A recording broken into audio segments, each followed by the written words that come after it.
Halo, selamat datang di dalam video 1-2. Oh, enggak ya. Di sini adalah 1-2, bukan 1-2. Dimana di sini kita mau ngeliat nih kira-kira buat kamu, ini spesial lagi buat kamu yang udah bekerja dan punya tanggungan harus seperti apa. Saya di sini mungkin akan lebih menyampaikan lebih sopan lagi ya, karena mungkin yang di sini yang nonton lebih tua daripada saya. Jadi I will address it more formal gitu kan. Tapi intinya adalah di sini kita akan melihat kira-kira Bapak dan Ibu sekalian atau kamu yang udah mau punya satu tanggungan, kira-kira harus seperti apa dan gimana sih ngeceknya dulu gitu kan. Mungkin di financial health check up gitu kan. Kita bisa ngeliat kira-kira kita sehat atau tidak. Ya, tapi di sini kita akan lebih membudgeting. Mungkin setiap rumah ya, setiap keluarga mereka punya budgetingnya sendiri-sendiri. Cuma di sini saya ingin membantu sedikit kira-kira harus seperti apa. Karena kita di sini akan yang namanya melihat dulu kira-kira dengan budgeting yang ada, pos-pos ini kita harus seperti apa sih gitu kan? Ya, karena kebanyakan dari kalian yang di sini rata-rata sudah tinggal sendirian. Jadi kita pakai yang namanya S, sendirian. Ya, tinggal sendiri. Sudah punya rumah tangganya sendiri. Nah, seperti apa gitu kan? Sebenarnya kurang lebih sama.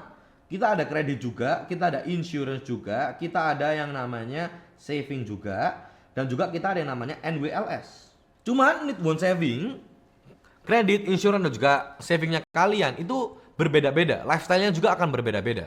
Nah, jadi sebenarnya budgetingnya sesuai seperti apa? Sama dengan yang tadi, ya. Kredit maksimal di 35%, insurance sudah harus ditingkatkan lagi 10-20% minimalnya. Saving di 10-20%, need one dan juga lifestyle-nya maksimal di 45%. Tapi kalau misalkan aku ada anak gimana gitu kan ya, pertanyaannya. Anak ya, disaranku adalah kamu harus nih mulai memikirkan kira-kira anak itu masuk dalam kategori yang mana Bapak dan Ibu sekalian ya. Dia masuk ke dalam need one, lifestyle-nya kalian, atau masuk ke dalam saving-nya kalian malahan ya, ke dalam investing-nya kalian tuh anak. Tapi kita kan nggak mau nih ya kan, supaya anak itu jadi yang namanya sandwich generation, the next sandwich generation. Kalau bisa anak ketika kita sudah pensiun Bapak dan Ibu sekalian, kita yang namanya membiarkan anak ini supaya memiliki financial life-nya dia sendiri, dimana kita tidak menginterpretasi di dalam sana. Oke, jadi kita mulai nih ya kan, untuk yang namanya konsistensi di dalam budgetingnya ini yang pertama. Sekarang mungkin common mistake ya yang sering saya temui di dalam beberapa klien saya yang sudah memiliki anak adalah need one lifestyle-nya mereka itu too much, dan juga kreditnya mereka itu tidak terkontrol, serta insurance-nya mereka itu juga masuk ke dalam kredit sini. Sehingga savingnya itu berharap dari insurance, padahal tidak boleh ya. Seperti yang kita tahu bahwa asuransi itu bukan sebuah investasi, tapi asuransi adalah sebuah instrumen keuangan untuk memproteksi kita gitu ya. Nah, jadi seperti apa nih? Yang sekarang yang harus kamu lakukan adalah kamu harus cek dulu. Kalau misalkan kreditnya kamu kebesaran, itu kebesarannya di mana? Kita pecah dulu, ya kan? Kredit. Dipecah dulu jadi dua, ya. 20 dan juga 15.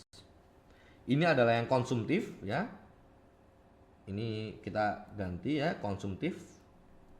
Yang ini adalah produktif. Coba kamu cek, kira-kira cicilannya apa? Cicilan mainan anak, cicilan sepatu hype gitu kan ya, cicilan laptop, cicilan apa? Kita cek dulu nih, cicilannya di apa aja, cicilan rumah, kita cek semua, kita list gitu kan ya. Kita list dulu. Ada mungkin KPR, ya, KKB, sama HP misalkan. Cek dulu. Ketika sudah dicek, kira-kira kita lihat nih, sekarang kreditnya kalian itu ada yang nunggak atau tidak. Kalau misalkan nggak ada yang nunggak, ya kan? Kita cek lagi. Kira-kira yang besar mana? Yang kecil yang mana gitu kan? Kita mulai lunasi dari yang kecil untuk yang kebesar. Tapi mungkin modul pelunasan hutang kita akan lihat lagi di video selanjutnya. Kita akan lebih ngomong ke segmentasinya dulu, ke pembagiannya. Nah, sekarang kamu harus kategorikan ya Bapak dan Ibu sekalian yang sudah memiliki kredit. Kamu kategorikan mana yang termasuk konsumtif, mana yang termasuk produktif. Kalau misalkan kita besar di konsumtif, ya kan, kita besar di sini kita bintangin, kamu harus mulai kurangin dulu. Kuranginnya dari mana gitu kan? Kamu harus kurangin dulu dari, kalau bisa ya, dari need one lifestyle-mu ini, kamu masukkan dulu untuk yang namanya mengurangi si bintang. Ya. Kenapa seperti itu? Karena kan jadi percuma, ya.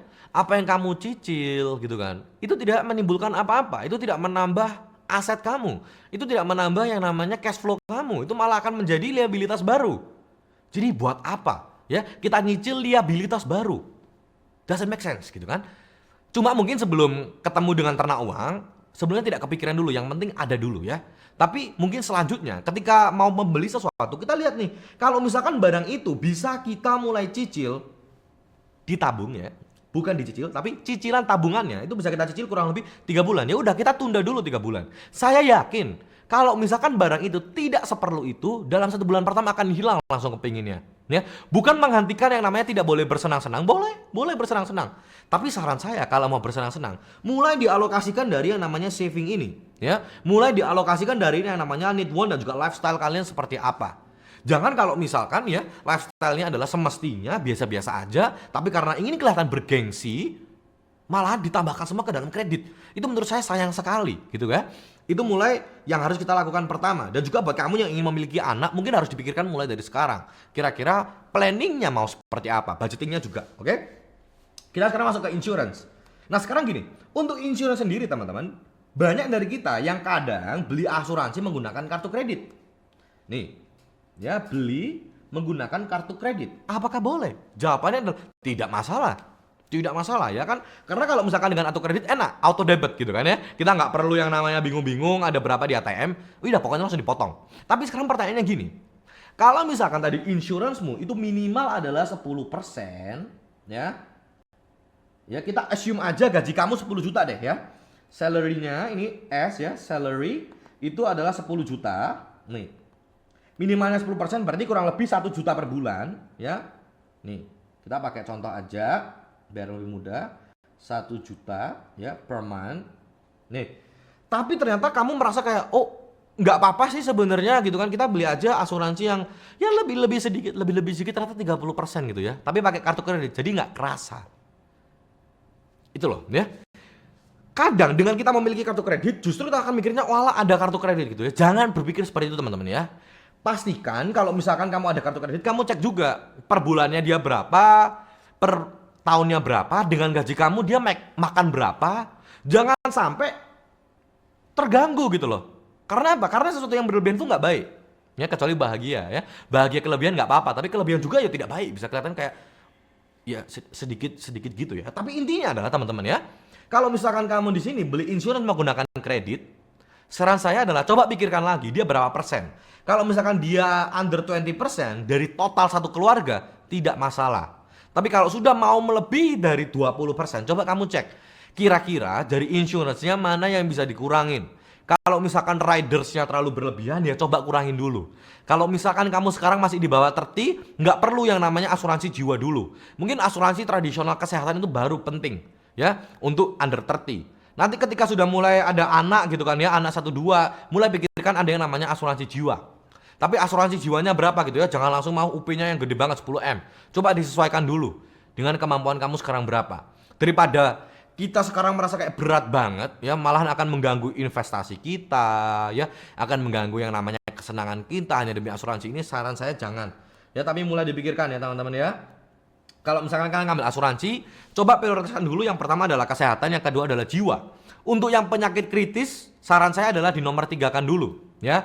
Kenapa gitu ya? Karena kalau misalkan kita bilang ke penyakit kritis, pasti semua orang kena gitu kan, namanya penyakit. Tapi seberapa kritis gitu kan? Coba kamu cek juga di dalam kolom asuransi, kira-kira penyakit kritisnya ini dia mengcover apa aja. Kalau misalkan dia hanya mengcover 15 penyakit harganya mahal banget, jangan gitu ya. Jangan gitu. Jadi kita lihat dulu kesehatan, penyakit kritis, terus jiwa. Saran saya sih kalau misalkan beli yang unit link, beli yang 2 ini dulu. Yang jiwa nanti mungkin kita akan tambah lagi. Tapi prioritaskan kesehatan dulu. Selanjutnya adalah ke saving ya. Kita ngeliat di sini ada ke saving kurang lebih 10-20%. Ini enaknya kalau misalkan kamu sudah paham dengan yang namanya keuangan, kamu sudah paham dengan yang namanya dana darurat, kamu sudah paham dengan yang namanya financial planning.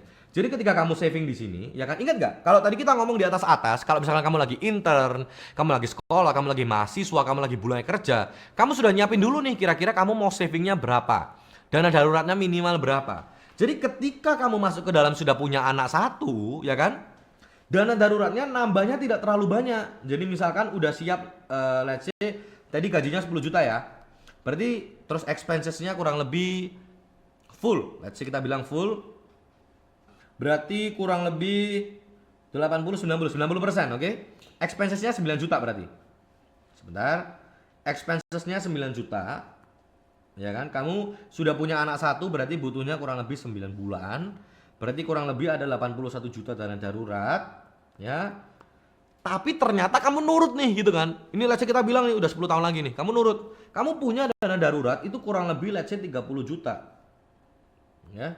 Ya udah, kamu tidak perlu nambah-nambah lagi, kamu cuma perlu nambah 51 juta. Nih, coba kita lihat teman-teman sama-sama ya perbandingannya. Menyiapkan dana darurat dari nol ketika kamu sudah punya anak sama menyiapkan dana darurat mulai dari kita sebelum punya anak, ya perbedaannya itu jauh sekali, 30 juta. Kalau kita lihat dari gajinya kita yang 10 juta per bulan, itu even takes us buat 3 bulan ya untuk ngambil 30 juta itu. Jadi bayangin kalau misalkan kamu menyiapkan semua ini dari sekarang. Bisa-bisa sangat ringan banget teman-teman. Ya, itu maksud saya, kenapa kamu harus melakukan financial planning dari sekarang. Ini buat kamu yang sudah memiliki anak 1 sampai 2. Jawabannya kan, loh Sel, aku kan sudah terlambat kalau misalkan aku belum punya dana darurat. Gimana caranya? Good question, aku akan jelaskan. Misalkan saving kamu kita minimalkan deh 10%. Nih, ya 10%. Dari 10% ini let's say kita bilang gaji kita 10 juta, berarti kamu punya 1 juta ya untuk alokasi. Ini udah bagus banget. Alokasinya harus gimana? Yang harus pertama kali kamu prioritaskan adalah kalau kamu tidak punya dana darurat adalah pasti dana darurat. Pasti banget, pasti banget. Tapi di saat yang sama, kamu bilang kan, aku butuh untuk dana pensiun. Harus seperti apa? Kamu siapkan lagi di sini, dana pensiun. Sel, aku butuh lagi nih untuk 3 sampai 5 tahun lagi. Aku ingin beli yang namanya rumah lagi. Kita siapkan lagi dana beli rumah. DPR ya. DP rumah gitu ya, DPR. Jadi DP rumah, oke? Nah, selanjutnya kita lihat nih. Kamu punya 1 juta. Alokasinya gimana? Prioritaskan. Kalau misalkan yang pertama kamu butuhkan adalah dana darurat, ya kita pukul dulu dana darurat 50%. Ya, dana pensiun kita mungkin bisa prioritaskan dulu. Kamu mau pensiun umur berapa? Mungkin bisa di 20%. Nih. Baru nanti DP rumah kamu prioritaskan 30%. Nah, dari sini akan kelihatan kira-kira kalau misalkan kamu mau beli rumah 3 tahun lagi apakah cukup? Gitu kan? Apakah sudah ada? Jawabannya adalah bukan untuk anggapannya mereka, ya ampun, kapan sih aku bisa ini tuh. Nggak apa-apa ya. Lebih baik kita terlambat sekarang daripada kita terlambat 3 tahun lagi. Karena pasti akan berbeda teman-teman. Akan berbeda. Jadi buat bapak dan ibu sekalian yang kiranya keuangannya sedang batuk-batuk gitu ya. Mungkin budgetingnya banyak yang kelewatan gitu kan ya. Mungkin kesehatan keuangannya mulai banyak yang ke kanan dan ke kiri gitu ya. Not in the right track gitu kan. Saran saya adalah mulai ke TU Hotline gitu kan. Kita punya 30 menit gratis buat kamu konsultasi keuangan langsung dengan saya. Silakan aja chat ke sana, nanti akan diarahkan ke WA, baru WA akan dialihkan ke saya. Jadi saran saya mulai stay in the right track dulu ya, karena saran saya dengan keuangan yang sehat, saya jamin deh kebahagiaan kita akan meningkat. Saya berani jamin. Oke, selanjutnya udah kita punya nih namanya dana darurat, dana pensiun dan juga dana untuk DP rumah. Sekarang pertanyaannya gini. Kalau misalkan Sel, aku ini butuh, ya kan? Aku butuh 81 juta loh Sel. Untuk dana darurat. Sementara per bulan aku hanya bisa nabung 500 ribu. Sampai kapan gitu kan? Jawabannya adalah ketika ada bonus bulanan, ya, itu bisa kamu alokasikan untuk dana darurat. Ini saya akan bantu di sini ya. Dana darurat bisa dari bonus bulanan nih. Bonus bulanan atau bonus tahunan atau bonus angpau ya, bonus Ramadan. Semua bonus-bonus alokasikan dulu buat dana darurat. Udah, jangan dipakai untuk beli baju lagi, jangan dipakai untuk beli HP baru. Prioritaskan dulu. Karena in the short term we need yang namanya dana darurat ini. Meskipun kita punya yang namanya insurance, teman-teman ya. Kita sangat-sangat butuh. Lebih baik kita punya banyak benteng yang menahan supaya penyakit-penyakit keuangan ini datang daripada kita hanya punya 1-2 benteng aja. Siapkan benteng yang banyak. Nanti kita akan ngomong lagi di lebih lanjut lagi, oke?